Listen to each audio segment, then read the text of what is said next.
We've been told to chase motivation, to wait for inspiration, to seek the right mood before we act. But this mindset is not only weak, it is biologically false. The nervous system, the command center of your entire being, does not depend on how you feel. Motivation is a feeling. It rises like vapor in the mind, thin and seductive, and just as quickly it vanishes.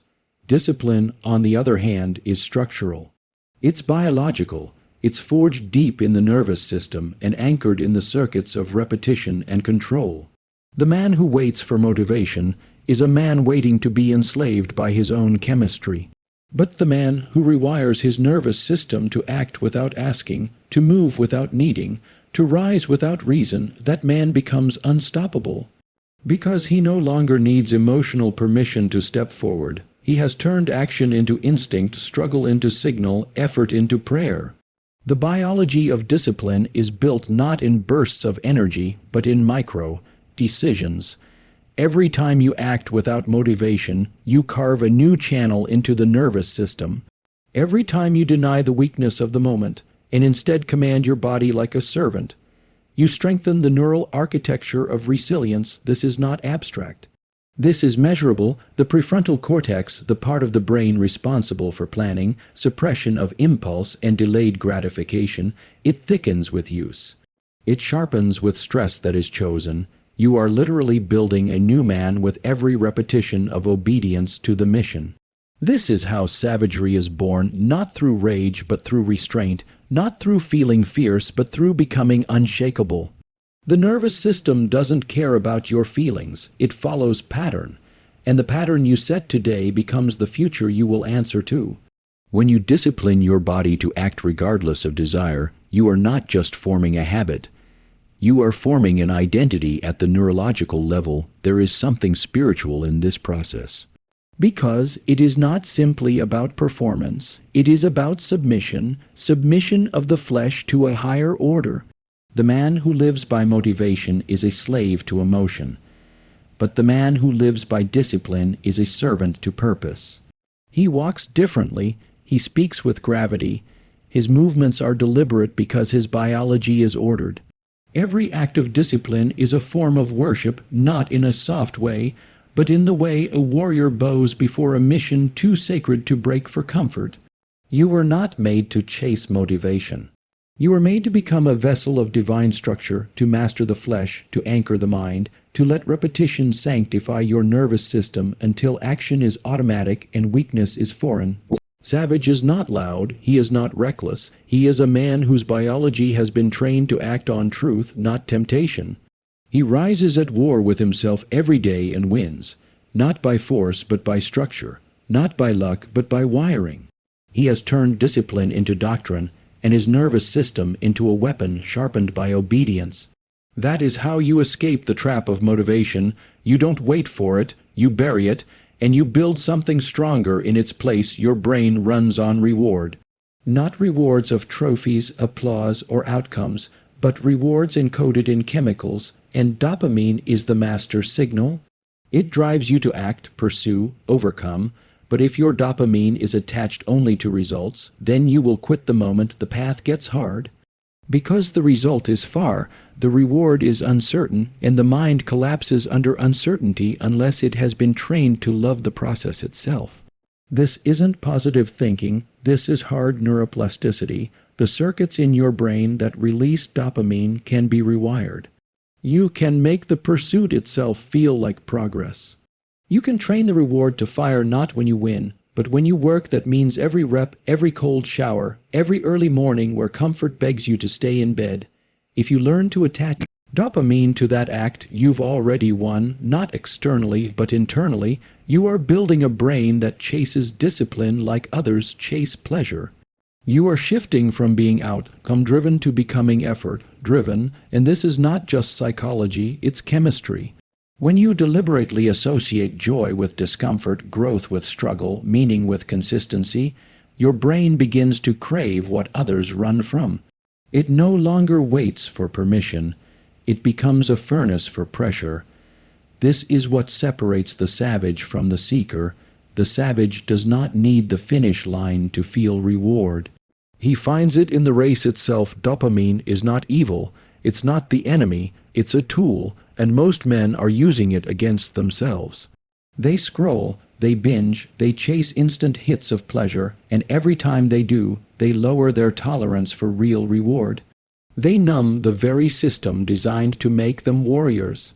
But the man who fasts from the cheap dopamine and feeds on the hard dopamine, the dopamine of repetition, silence, labor, that man becomes addicted to growth.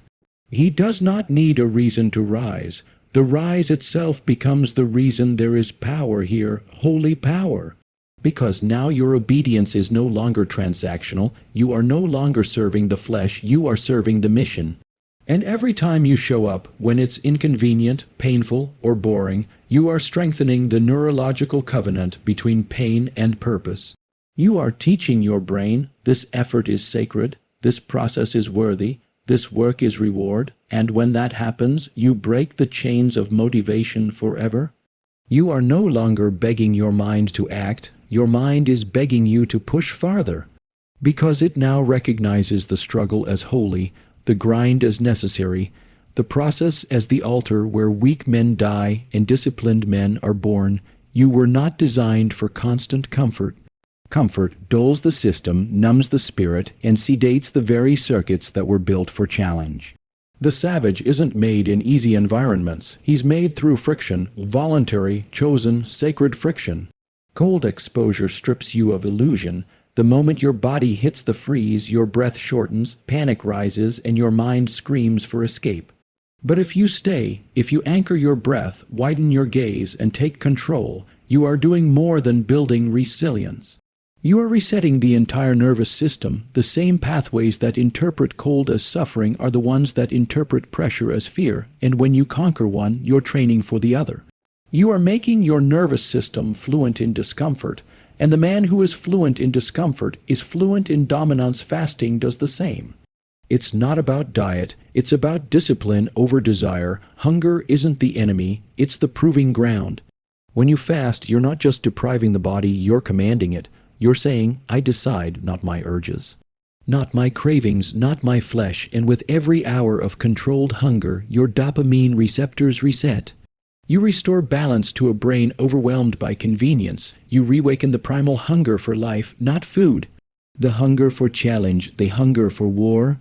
This is how the brain learns to enjoy suffering, because suffering becomes signal, and signal becomes strength-controlled discomfort, whether through cold, fasting, or resistance, is not punishment, it's purification. It is a ritual, a sacred conversation between you and the flesh, where every second you choose to stay instead of flee, your nervous system is rewritten.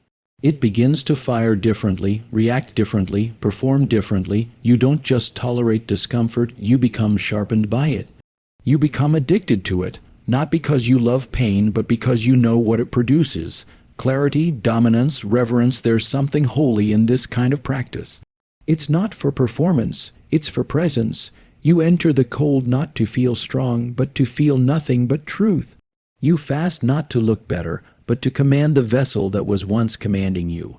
Every controlled exposure to suffering becomes a doorway into sovereignty.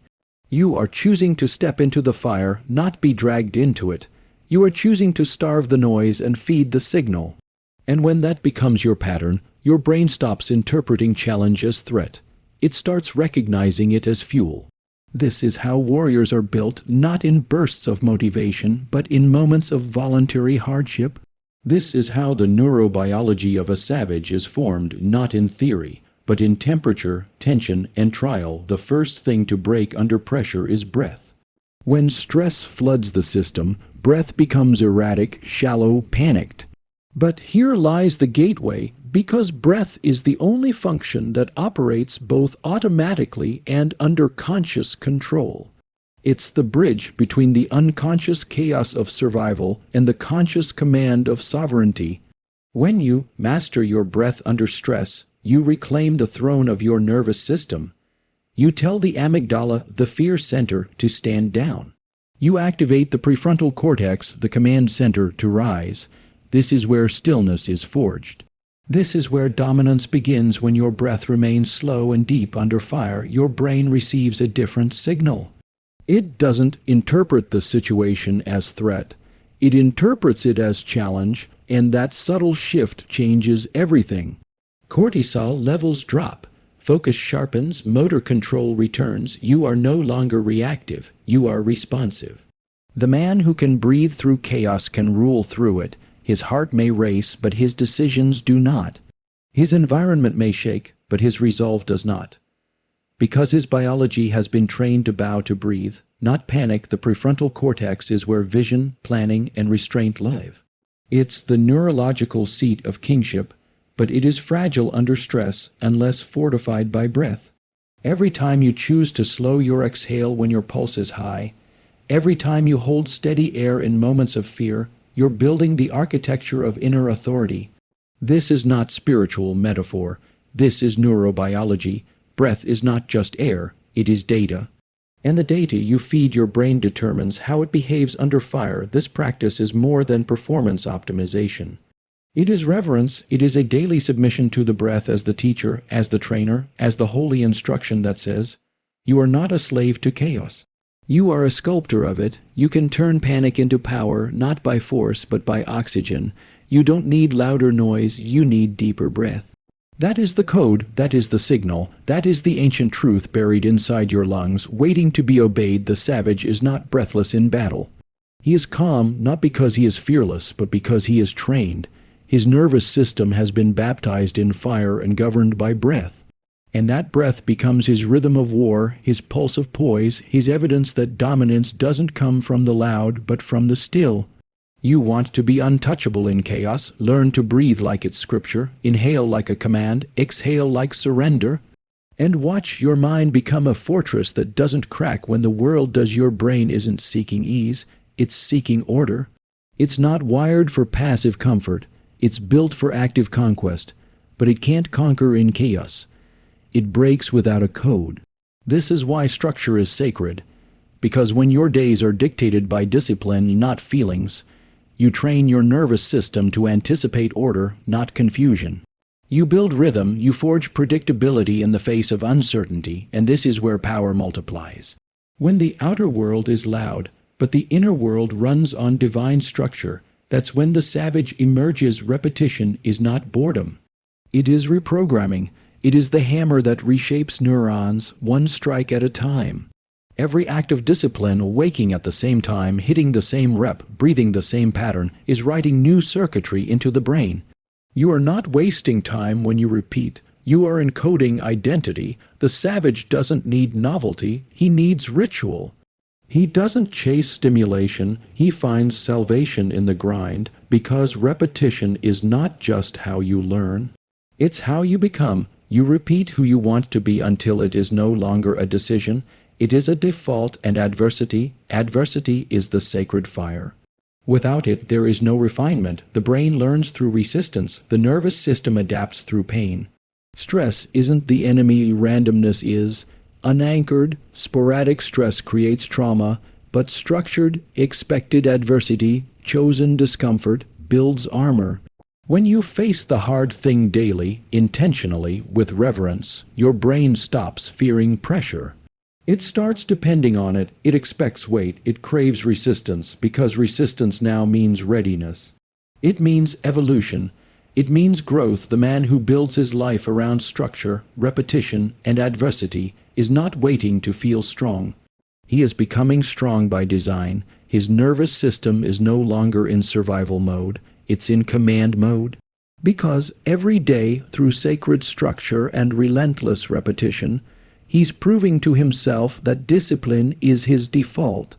Not emotion, not chaos, not excuse, but structure, predictable, non-negotiable, unshakable. This isn't about control for the sake of control. It's about order that creates freedom. It's about becoming so rooted in your system that no storm pulls you off course, that no mood hijacks your mission, that no feeling overrides your form. Structure is how men become immovable. Repetition is how the savage is encoded. Adversity is how he's baptized, and when all three align, you don't need motivation. You need to wake up because the work is already written, the path is already carved, the fire is already burning. All that's left is to obey the structure that sculpts you into who you were wired to become. You are not a prisoner of your past, your personality, or even your patterns unless you choose to be. The brain was designed with one sacred gift, neuroplasticity, the ability to change, to rewire, to adapt, to evolve. Every action you take, every thought you repeat, every choice you obey is carving new pathways in the brain. This is not theory, this is sacred biology. You are not fixed, you are forged. And what forges you is not feeling inspired, but doing what must be done again and again until the circuit becomes your identity. You've been lied to. They told you your identity was something to discover, that you had to wait for clarity, for passion, for some lightning strike revelation. But the truth is more violent and more liberating. Identity is not found, it is built with repetition. With intensity, with discipline. The brain does not care what you say you are, it believes what you prove. And what you prove is encoded through behavior. You do the work of a savage, your brain begins to wire as a savage. You build the habits of a king, and your mind begins to fire like royalty every time you choose structure over chaos, breath over reaction, effort over ease. You are bending your brain toward sovereignty. You are telling your nervous system what matters, and your nervous system listens, because it is obedient not to your dreams, not to your feelings, but to your repeated actions. Your neurons wire together through effort, your circuits fire stronger through challenge. Your entire identity is malleable, waiting to be recoded by how you live, not how you feel. This is why motivation is a myth. Because motivation is passive, it waits. Neuroplasticity does not wait, it responds. It reshapes your mind every day based on what you consistently do. So if you wake up and act like a warrior, no matter how you feel, your brain starts firing those circuits. If you train when it's hard, breathe when it's tense, lead when it's loud, your brain reconfigures itself to operate from power. You are not tricking your biology, you are training it. This is the sacred invitation of manhood. You are not defined by what you inherited. You are defined by what you forge, and you forge not with words or wishes, but with repetition under pressure. With holy obedience to a process that most will never see, because the world sees results, but the savage sees wiring. He knows that every rep, every fast, every breath, every act of controlled suffering is not just discipline, it is transformation. And when done long enough, your nervous system stops resisting power. It becomes it, not because you were born that way, but because you built it, one pattern at a time, in full defiance of the soft world that told you to wait for motivation.